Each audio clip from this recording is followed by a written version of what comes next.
দেশের সবচাইতে গরিব মুখ্যমন্ত্রী মানিক সরকার একদম নিট এন্ড ক্লিন। কোনো কিছুতেই বাড়তি কথা বলতে একদমই পছন্দ করেন না তিনি। সব সময় নিশ্চুপ থাকা প্রায় স্বভাব হয়ে দাঁড়িয়েছে ওনার।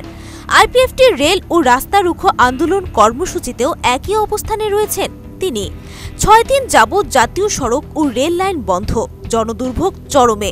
পণ্য পরিবাহী লরি সময় মতো না পৌঁছানোয় বাড়ছে নিত্য প্রয়োজনীয় জিনিসের দাম।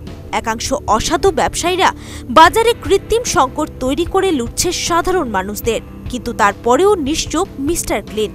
এদিকে ওনার এই নিশ্চুপতাকে ঘিরে সাধারণ জনগণ থেকে শুরু করে রাজনৈতিক মহল সর্বত্রই বইছে প্রশ্নের বন্যা। জনদুর্ভোগ ক্রমান্বয়ে পরিণত হচ্ছে জনক্ষোভে।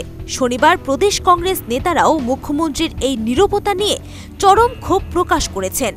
আগামী ২৪ ঘণ্টার মধ্যে আন্দোলনকারীদের জাতীয় সড়ক ও রেল লাইন থেকে সরানোর দাবি নিয়ে এদিন রাজ্য পুলিশের মহানির্দেশকের সাথে দেখা করেন প্রদেশ কংগ্রেস নেতারা।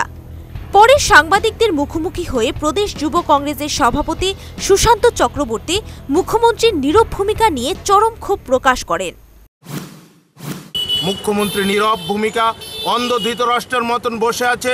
মুখ্যমন্ত্রীর কোনো হেলদোল নেই, রাজ্যের প্রশাসনের কোনো হেলদোল নেই, আইনের শাসন নেই। রাজ্যের আইনের শাসন ভেঙে চুরমার হয়ে গেছে।